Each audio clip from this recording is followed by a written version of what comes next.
Hello, good evening, students. Today's transcription number back of 191 on the speed of 100 words per minute. Start.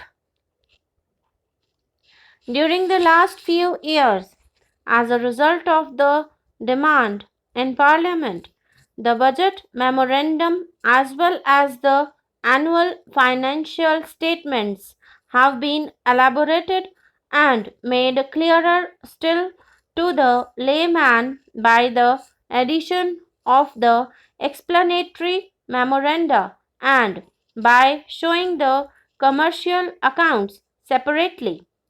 If you read Article 112 of the Constitution, you will find that it provides for a consolidated fund into which all the revenues will be credited and from which all expenditure will be met. If you see the budget papers, you will find the railway revenues and expenditure finding a place in the annual financial statement. There is nothing like separate budgeting, although the mode of presentation may be different. Furthermore, these commercial departments are either incorporated under a special act of parliament or are incorporated under the Indian Companies Act. Parliament has delegated powers so that it has not to present the detailed accounting to the Parliament. It has only concerned itself with the investments or the loans if the government makes any, and so accounts and financial statements are presented in a general form. Even, therefore, on that score, the point that the honorable member has raised does not find much of a basis. He said something about the size and weight of the postcards. He said that if they could be reduced, much of the handling charges may be reduced.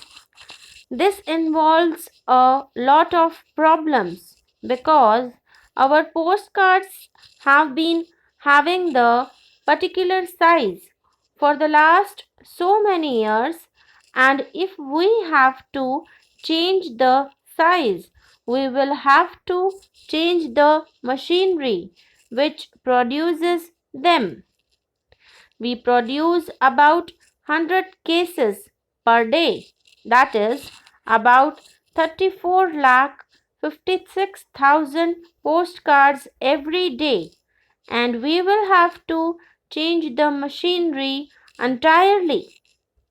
This machinery will have to be imported, which would mean foreign exchange, which is so very difficult to obtain at the present moment. Similarly, the paper board that comes will have to be changed in specification, and the manufacturers will in turn have to change their machinery.